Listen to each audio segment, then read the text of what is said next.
Feliciano, ministra a palavra e também já pode orar pelo povo brasileiro. Deus abençoe. Obrigado. Obrigado por sua presença, obrigado pela participação, obrigado por atender nosso convite, obrigado porque você é um gideonita fervente, valoroso, e o povo está aí lado a lado com você. Muito obrigado, Deus o abençoe. Fique à vontade agora. Muito obrigado. Eu quero, antes de começar a pregar aqui, louvar a Deus pela diretoria dos Gideões Missionários da Última Hora, na pessoa do pastor Zilmar Miguel, que é o presidente, pastor Wesley, vice-presidente, pastor Silas, que também é um dos vice-presidentes, e mandar um abraço para toda a convenção do estado de Santa Catarina, na pessoa do pastor Newton dos Santos, que tem dado sustentação espiritual a este movimento, a esta grande obra. Gideões existe para isso, para mover o coração da igreja em favor das almas que estão no mundo. Eu quero ler um texto da Bíblia, na primeira epístola de São Paulo aos Coríntios, no capítulo 2, primeira carta de São Paulo aos Coríntios, capítulo de número 2, a partir do versículo 1, está escrito assim: E eu, irmãos, quando fui ter convosco, anunciando-vos o testemunho de Deus, não fui com sublimidade de palavras ou de sabedoria, porque nada me propus saber entre vós, senão a Jesus Cristo, e este crucificado. E eu estive convosco em fraqueza e em temor e em grande tremor. A minha palavra e a minha pregação não consistiram em palavras persuasivas de sabedoria humana, mas em demonstração de espírito e de poder. Repito esta última frase: mas em demonstração de espírito e de poder. Eu convido o Brasil e o mundo a orar comigo agora. Pai, nós oramos nesse momento. Nós imploramos para que o céu seja uma realidade sobre todos aqueles que estão acompanhando este culto virtual. Que o Senhor levante uma muralha de fogo ao redor de todas as casas, de todos os edifícios, de todos os lugares onde tem pessoas assistindo a este culto e estão ligadas no mesmo espírito em que eu estou aqui. Em nome de Jesus, Senhor, eu peço que num raio de 5 quilômetros, onde houver um demônio alojado, eu dou a este demônio uma ordem, que ele desapareça, que ele suma, para que não seja queimado pelo poder de Deus que vai cair em nossas casas e em nossos lares agora. Senhor, envia anjos do céu para a terra, que esses anjos tragam nas mãos brasas de fogo tiradas do seu altar. Comecem a esparramar estas brasas entre nós, e onde houver um crente cheio do Espírito Santo, pega ele nesta noite, ó Pai, em nome de Jesus Cristo, teu amado Filho. Querida igreja, noiva do Cordeiro, simpatizantes da nossa fé, amigos que estão perto, que estão longe, que estão em terras brasileiras ou em terras estrangeiras. Esta talvez seja aquela que você gostaria de ouvir, mas é aquela que você precisa e você vai ouvir. Eu li aqui a epístola de Paulo, escrevendo ele à igreja que estava em Corinto. Corinto, a terceira maior cidade da Grécia.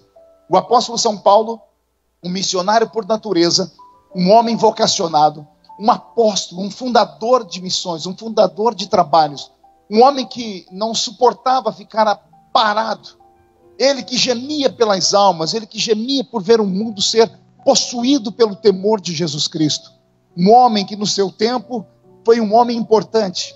A Bíblia Sagrada diz que o seu nome a princípio era Saul, ou Saulo, como diz a Bíblia na língua portuguesa, Saulo de Tarso, ou Saul de Tarshite, um homem que outrora perseguiu a igreja, um homem que outrora usou todas as forças e todas as instituições, quer seja política ou religiosa, que puderam lhe dar apoio para oprimir a igreja do Senhor. Um homem que carregava em suas mãos o sangue de crentes daquele primeiro período da igreja.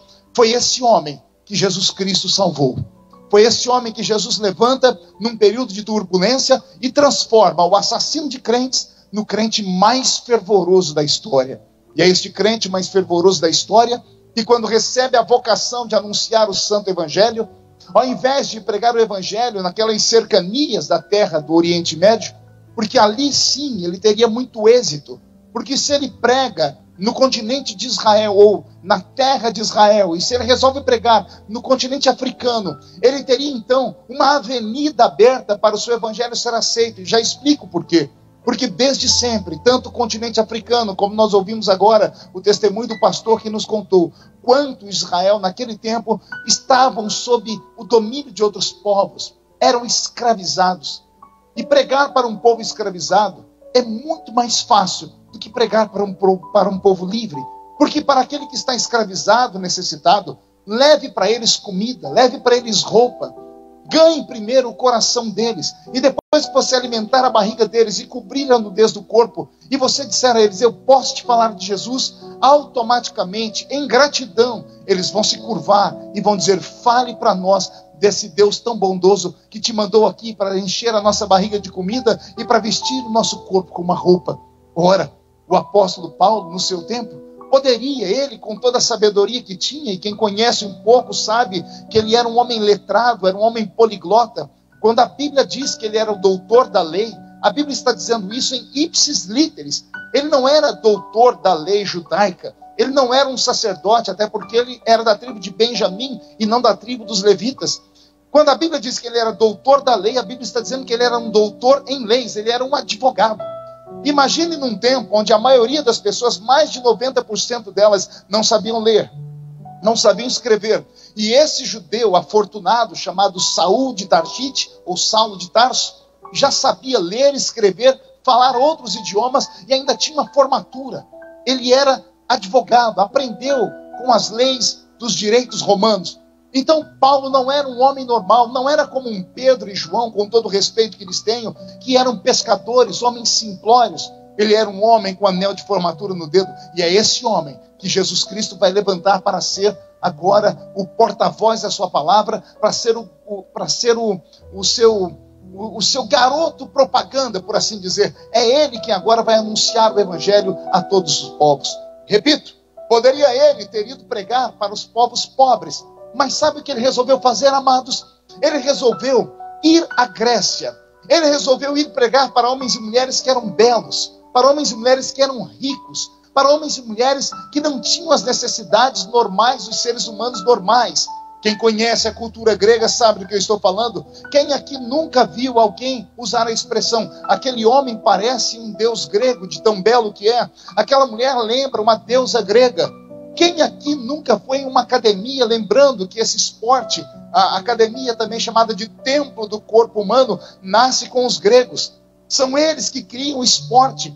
A palavra Olimpíada, que o mundo todo hoje, uma vez por ano, se reúne para tê-las, a palavra Olimpíada vem de Olimpo, e Olimpo era um monte que ficava na Grécia, onde, segundo eles, havia o panteão dos deuses. Olha que interessante. Paulo, ao invés de pregar para pessoas necessitadas, ao invés de pregar para pessoas debilitadas, ele resolve ir pregar para pessoas bonitas, ricas, importantes e sábias. A sabedoria dos gregos era tão grande que antes de Jesus Cristo nascer, eles já dissertavam sobre as filosofias de Sócrates, Aristóteles e Platão. Pense num povo inteligente, num povo rico, num povo belo, num povo importante. E o apóstolo São Paulo, então, coloca como meta no seu coração levar o evangelho a esses. Ora, qualquer um de nós hoje poderia dizer a ele, Paulo, não faça isso.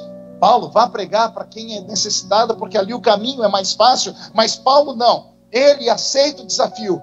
Ele é um homem de desafios. Era um homem que queria mostrar a todos que Jesus Cristo não era dado ao coração dos homens por serem pobres ou por serem ricos. Que o evangelho não era apenas um produto para aqueles que eram descamisados, mas que o evangelho era para todo o coração que fosse necessitado. O apóstolo São Paulo, esse meu herói, o homem que escreveu a carta aos Coríntios, então resolve entrar na Grécia, e ao pregar na Grécia, ele funda uma igreja na terceira maior cidade da Grécia Antiga, que é a cidade de Corinto. Ao fundar a igreja de Corinto, ele está com o coração possuído de temor, e ele está vindo de uma série de visões. Paulo teve momentos de epifania. Paulo teve momentos de arrebatamento de sentidos. Quem conhece as cartas dele aos Coríntios lembra dele dizendo assim, olha, eu conheço um homem que se no corpo não sei, se fora do corpo não sei, foi ao terceiro céu, e lá ouviu coisas inefáveis que não é lícito aos homens contar.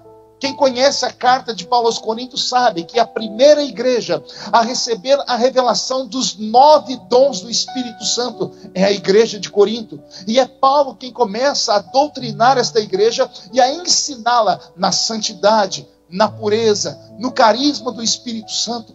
Paulo planta esta igreja, eu repito, Paulo planta esta igreja, alicerça esta igreja e levanta ela como um monumento a Cristo na terra.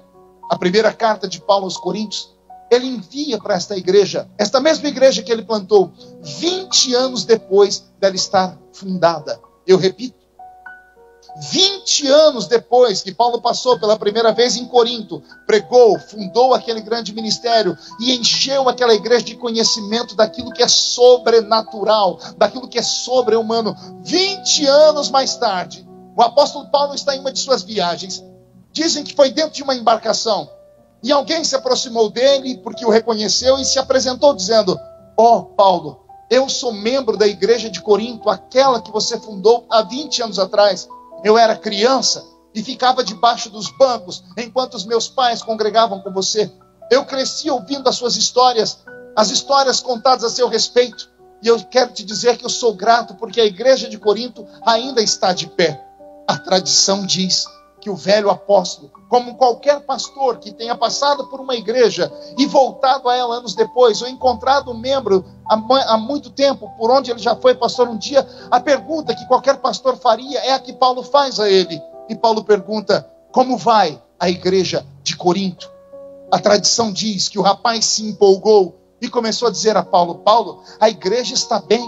Hoje ela tem um templo próprio, ela é gigante, e ela hoje conseguiu colocar várias congregações em vários bairros da cidade.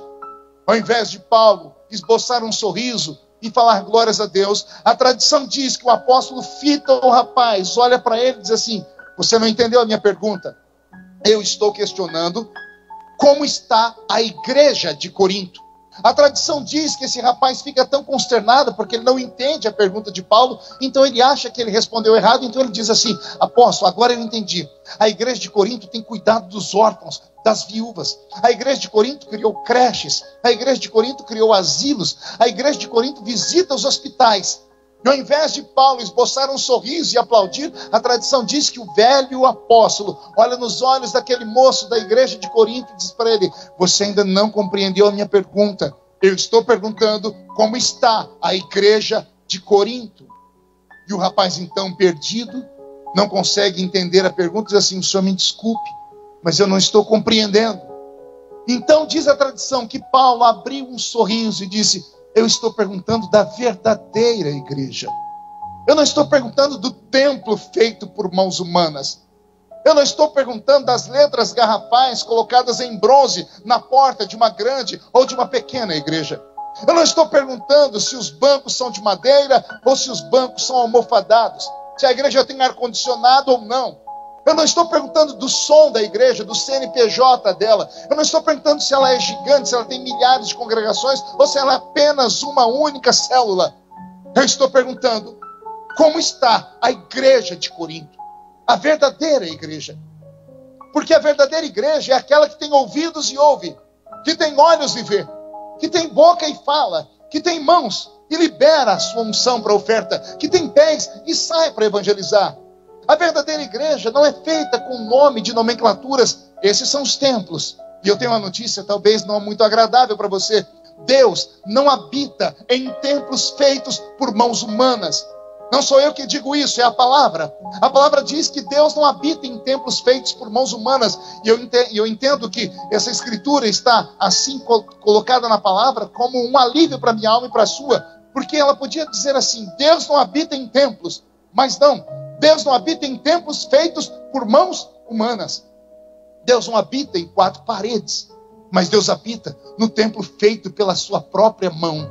Deus habita no coração do ser humano. Deus habita nesse levita que está aqui do meu lado, tangendo o seu instrumento. Deus habita dentro do coração desse pregador. Deus habita dentro do coração desses pastores, dos gideões missionários da última hora. Deus habita no coração deste homem, desta mulher, deste jovem que estão assistindo agora esta live. E por isso o seu coração está acelerado. Por isso o seu corpo está arrepiado. Por isso há lágrimas brotando nos seus olhos. Por isso essa vontade de explodir num grito de glória a Deus, ou melhor, orar na língua dos anjos. Por quê, pastor? Porque Deus não habita naquele templo que está fechado. Aquele templo que está fechado é apenas um ponto de encontro entre Deus e homens, quando homens entram lá dentro. O templo vira igreja quando um crente entra lá dentro, porque Deus não habita nas paredes, mas habita em mim. Então quando eu me movo, quando eu entro dentro do templo, Deus entra dentro do templo comigo. Olha que coisa linda, eu vou te dizer agora. Deus habita nesse templo, mas Ele visita este templo. Vou repetir, Deus habita dentro do homem, e Ele visita o templo feito de madeira, feito de alvenaria, feito com letras garrafais, rico ou pobre. Aquele templo que tem assento para 10 mil pessoas, ou aquela choupana lá no meio do sertão, ou aquela palafita lá no alto do Amazonas, coberta de sapé. Deus visita esses lugares, mas Ele habita dentro de mim e dentro de você. E a pergunta do velho Paulo era esta: como está a igreja verdadeira? Como está a igreja que tem coração e pulsa? Como está a igreja que eu pedi para que lavasse as suas vestes no sangue do Cordeiro? Como está a igreja que eu plantei com lágrimas? Que eu plantei com o meu próprio esforço, porque o Espírito me ajudou. Como está a igreja pela qual eu padeci noites em oração? Como está aquela igreja que eu visitei de casa em casa, no evangelismo pessoal, e dei a eles o alimento, como uma ave visita o seu filhotinho que está na árvore, colocando na boca dele? É isso que Paulo está perguntando. Quando o rapaz entende esta pergunta, o semblante dele descai. Porque ele não pode mentir. Ele é obrigado a falar as verdades da igreja de Corinto. E quando ele começa a revelar como estava a igreja de Corinto, o velho Paulo quase tem um infarto do coração. Você vai ler isso no capítulo 5 da primeira carta dele aos Coríntios. Quando ele resolve pegar a caneta, ou pegar a pena, o nanquim, o papiro, e escrever uma carta para a igreja de Corinto, Paulo escreve em soluços. E Paulo começa a dizer: eu estou sabendo que há entre vós uma espécie de pecado, que nem entre os ímpios existe nome para ele. Eu estou sabendo que entre vós há uma espécie de erro, que nem os pagãos praticam. É sabido que um filho dormiu com a mulher do seu pai, e vocês não fizeram nada. Paulo está dizendo que tem um tipo de pecado na igreja de Corinto, que não é adultério, que não é incesto. Porque incesto é quando o filho dorme com a mãe ou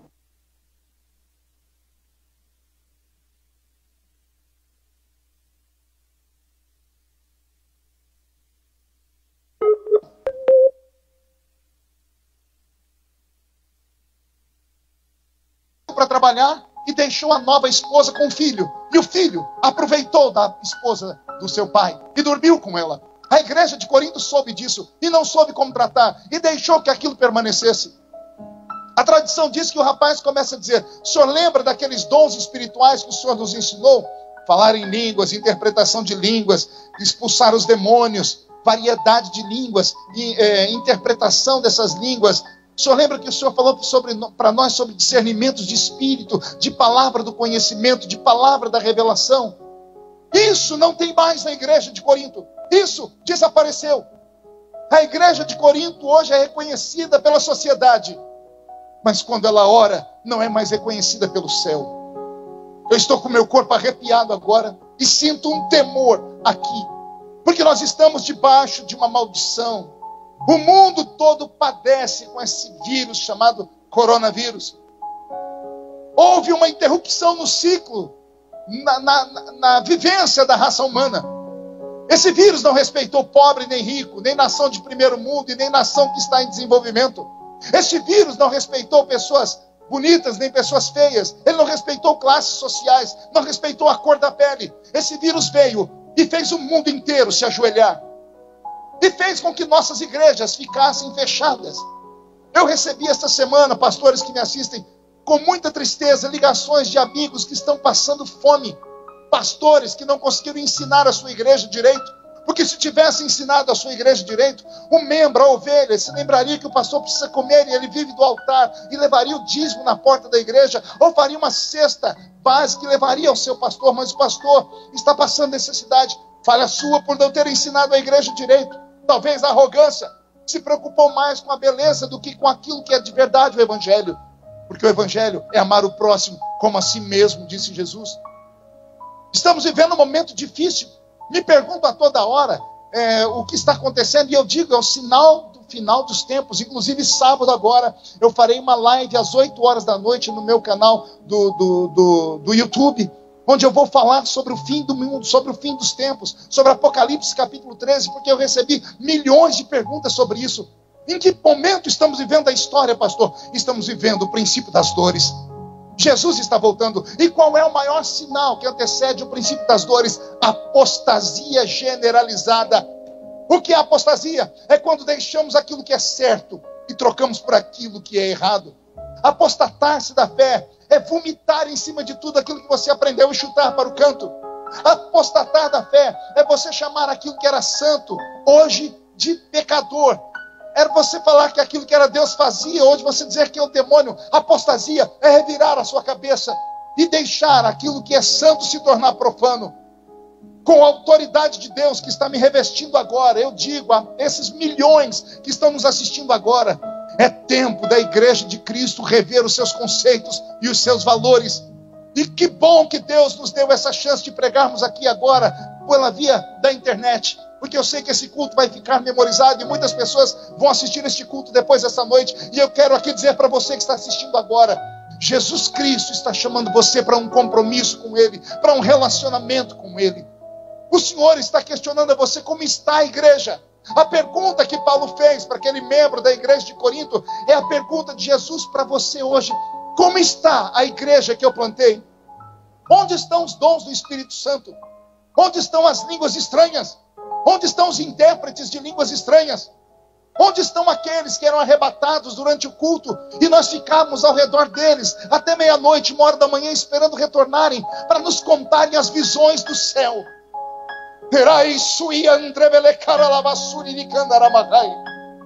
Os dias em que Paulo viveu com a igreja de Corinto são os dias semelhantes ao nosso. 20 anos depois de Paulo ter gastado unção, graça, ensinamento e palavra àquela igreja, 20 anos depois, tudo se perdeu. Por que tudo se perdeu, pastor? Porque se levantou uma nova geração. Uma geração que não conhecia o Deus de Paulo. Uma geração que cresceu como esse moço que ouviu Paulo, que foi falar com ele. Uma geração que não teve as experiências que nós tivemos, que não viram o que os nossos olhos viram, que não ouviram o que os nossos ouvidos ouviram. Meus companheiros, pregadores de Gideões que estão me assistindo agora, pastores, precisamos voltar a contar os testemunhos de antigamente. Eu sempre costumo pregar que na minha época de infância, o crente de verdade não dava queixa na delegacia. Delegacia de crente se chamava círculo de oração. Eu me lembro que quando era menino, aqui mesmo na cidade de Orlândia, onde eu nasci, onde eu prego agora, nesse momento onde eu estou aqui na igreja que nós fundamos, aqui nessa cidade, de madrugada, quando os filhos dos crentes tinham doença, tinham enfermidade, subiam esta rua aqui do lado, que é a Rua 4, iam até a casa do presbítero, irmão Ovídio Ramos, de madrugada. O irmão Ovídio Ramos abria a porta da sua casa, fosse a hora que fosse, pegava o óleo que tinha, às vezes não tinha óleo de Israel, então pegava a banha de porco, passava na palma da mão e ungia o doente e dizia, pode levar que Jesus vai curar. Não tínhamos tantos hospitais, não tínhamos tantos recursos. As pessoas que moravam nas fazendas aqui ao redor, o meu sogro aceitou Jesus atrás de uma árvore. O pregador estava pregando e ele estava com tanta vergonha que a roupa dele estava toda rasgada, toda a roupa de quem trabalha na roça. Ele estava atrás da árvore quando a palavra tocou o coração dele e ele disse, eu quero aceitar Jesus como Salvador. As pessoas dessas roças não tinham acesso ao que nós temos hoje. Não tinham hospitais, não tinham como ir à farmácia. Então quem era o médico da vila era o velho presbítero. Quem era aquele que dava o remédio era a irmãzinha do ciclo de oração, aquela que só tinha 2 dentinhos na boca, o zagueiro e o atacante, mas que quando dobrava os joelhos no chão, o céu trovejava sobre eles em forma de glória. Eu estou aqui desafiando você que está me assistindo nesta noite, em nome de Jesus Cristo. Ouça o Espírito Santo sentado do seu lado agora, falando no seu ouvido, onde está a verdadeira igreja? E ele não pergunta isso acerca do templo, ele pergunta isso acerca da sua vida. Você está fora do Evangelho, você trocou as coisas da verdade pelas coisas de mentira. Você criou como prioridades um novo estilo de vida e não é o estilo de vida que Deus havia lhe dado. As pessoas perguntam como eu recebi o talento de pregar. Recebi o talento de pregar aqui nessa cidadezinha porque eu subi um monte para orar. Eu não me lembro da minha infância, eu indo a um campo de bola, eu indo a um shopping center, eu indo a uma balada gospel, não. Me disseram que quanto mais eu quisesse Jesus, mais eu teria que buscá-lo. E eu busquei, orei, chorei, jejuei. E Deus teve misericórdia e me contemplou com este talento. Eu estou falando com você agora, rapaz. Estou falando com você agora, garota.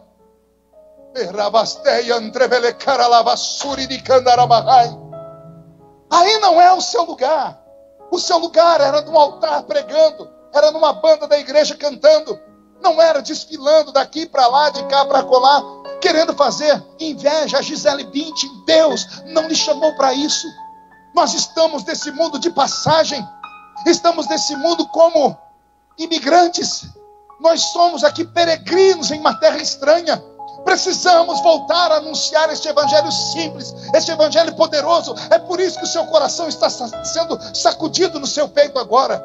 Eu sinto a glória de Deus aqui, porque o Senhor está gritando com a igreja: estes são os meus sinais. O que é um sinal, pastor? Um sinal é uma placa, é uma indicação, é uma pista deixada pelos céus. É Jesus dizendo: olha à sua frente, eu estou avisando, eu estou voltando, eu estou voltando, eu estou voltando. A igreja precisa voltar a ser cheia do Espírito Santo de Deus. O rapaz deve ter dito ao apóstolo Paulo assim: nós temos saudades do Senhor, porque o Senhor pregava com tanto conhecimento da Grécia, o Senhor pregava com tanto conhecimento de Sócrates, de Platão, o Senhor falava sobre os epicureus, o Senhor falava sobre os estoicos. Paulo olhou para o rapaz e disse assim: não, meu filho. E ele transformou isso numa carta. Quando eu fui até Corinto, eu fui até a cidade de Corinto com as minhas fraquezas, mas eu fui com temor. Eu fui em grande tremor. Quando eu fui a vocês, eu não usei as palavras que eu aprendi aos pés do Dr. Gamaliel. Eu não preguei para vocês essas mensagenzinhas de coaches, de autoajuda. Eu não fui estar com vocês para dissertar como era a geografia da Mesopotâmia. Eu não fui falar com vocês o que é que os filósofos ou os homens desta época que falam sobre os seus poemas, os poetas que escreveram. Não. Quando falar com vocês, eu levei uma palavra de revelação. A minha palavra e a minha pregação não consistiram em palavras de persuasão, nem de sabedoria humana, mas o que eu levei para vocês foi demonstração de espírito e demonstração de poder.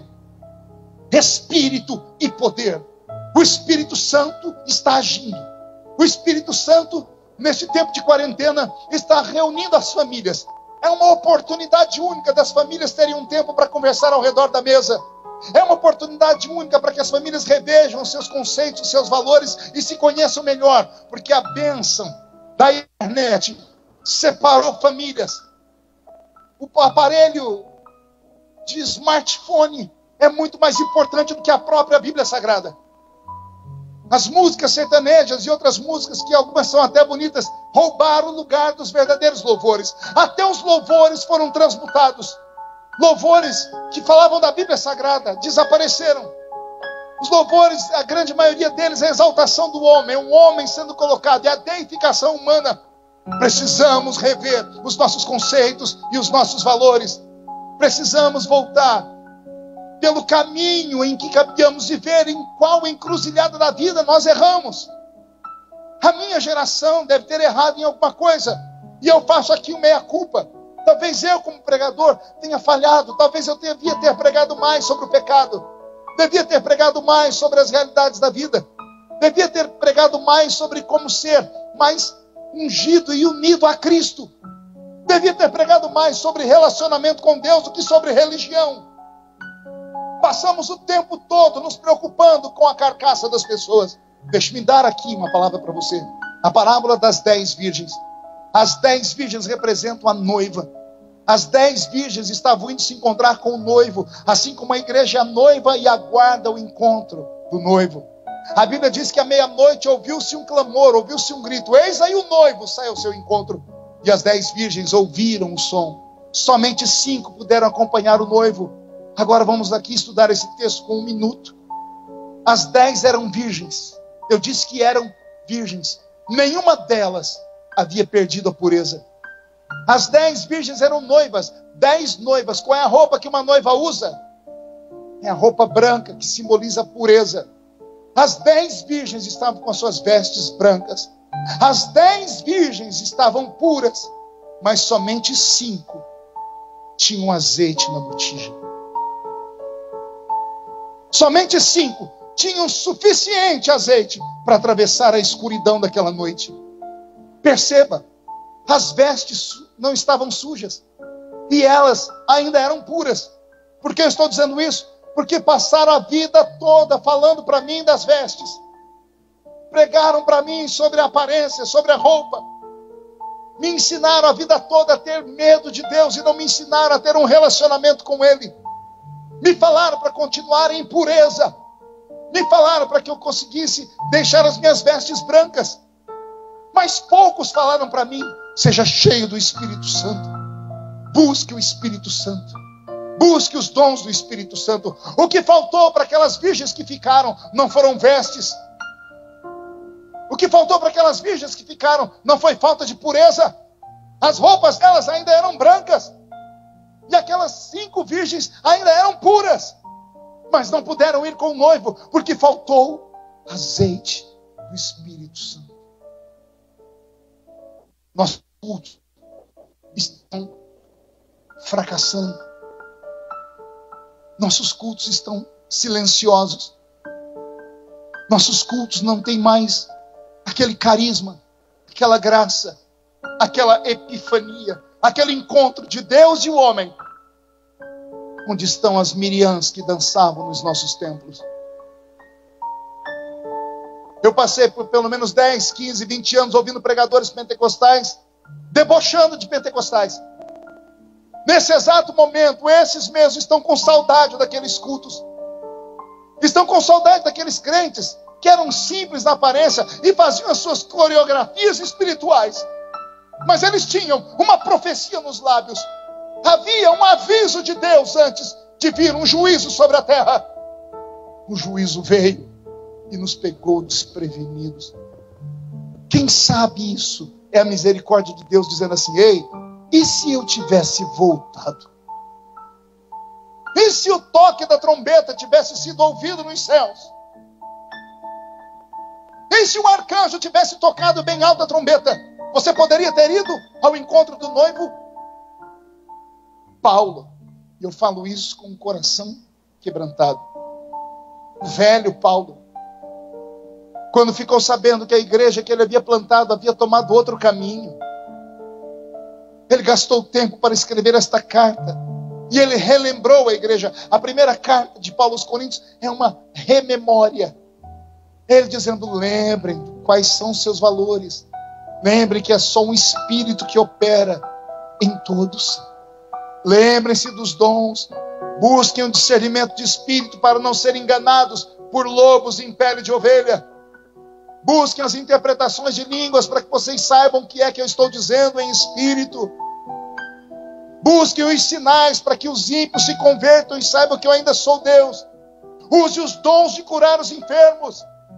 Quantas pessoas debocharam nesse período de pandemia? Eu vi até pastores debochando, fazendo videozinhos e dizendo assim: vai, pastores de cura, cura o povo agora. Cura o povo, cura o povo. Nós, debochando de nós. Somos a única religião que falamos mal de gente da nossa própria religião. Acorda, igreja. Jesus está voltando. Paulo escreve a carta aos Coríntios e a história diz que essa primeira carta provoca uma revolução. A notícia chega aos ouvidos de Paulo. E Paulo, 9 meses depois, escreve a segunda carta aos Coríntios. E nessa segunda carta, ele fala sobre a graça. E ele diz àquele povo: eu sei que as palavras que eu mandei para vocês feriram muito. Assim como o início dessa pregação sacudiu você. Assim como o início destas palavras, este pregador, mexeram com a sua alma. Eu sei que alguns ficaram furiosos, irritados, outros com vergonha. Mas eu vou fazer como Paulo, quando escreve a segunda carta, ele diz assim: olha, eu sou igual a vocês. Eu não sou melhor do que vocês. Eu também tenho um espinho na carne, eu tenho uma fraqueza. E Paulo começa a falar da sua fraqueza, e ele conta à igreja de Corinto o que foi que Deus falou com ele. Quando ele diz: eu achei que não tinha mais perdão para mim, o céu se abriu e Deus disse: Paulo, a minha graça te basta, porque o meu poder se aperfeiçoa na sua fraqueza.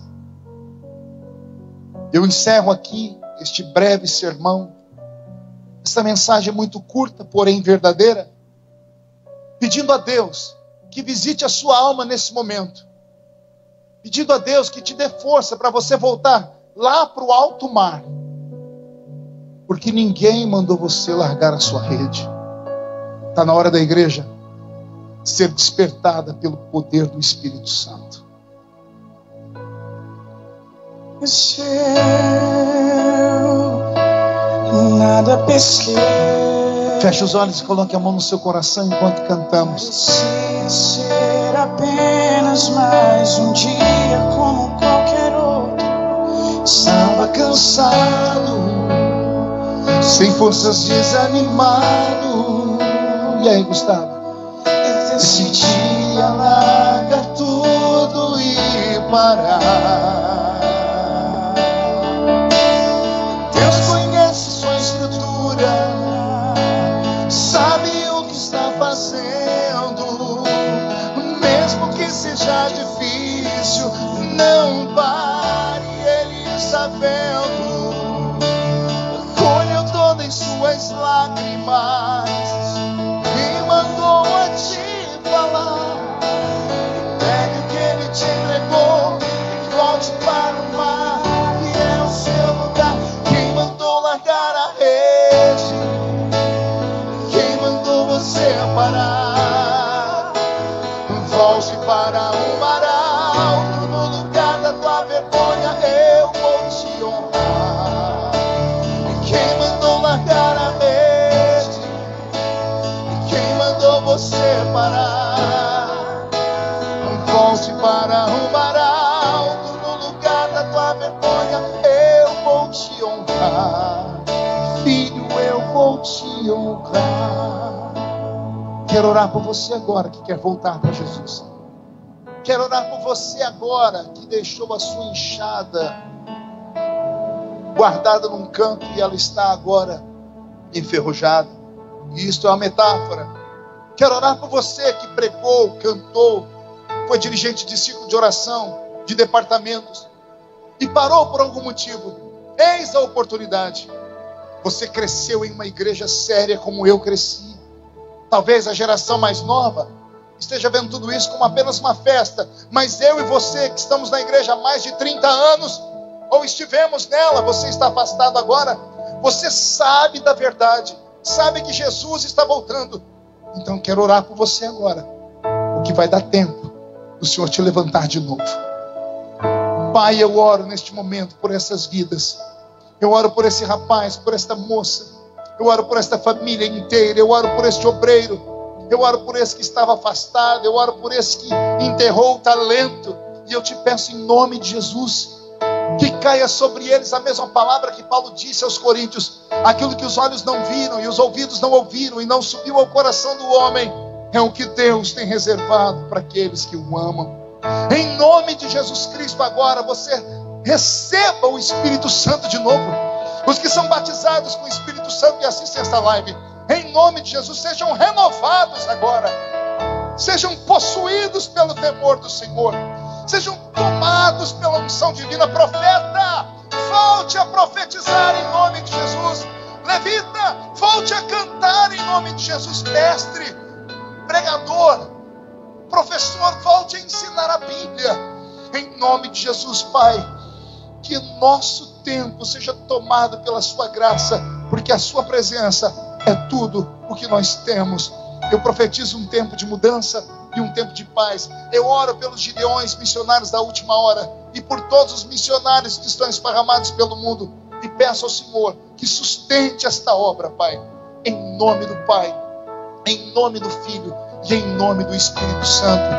Que Deus em Cristo abençoe a todos vocês, em nome de Jesus. Deus conhece a estrutura, Sabe o que está fazendo, mesmo que seja difícil, não pare, Ele está vendo. Colheu todas suas lágrimas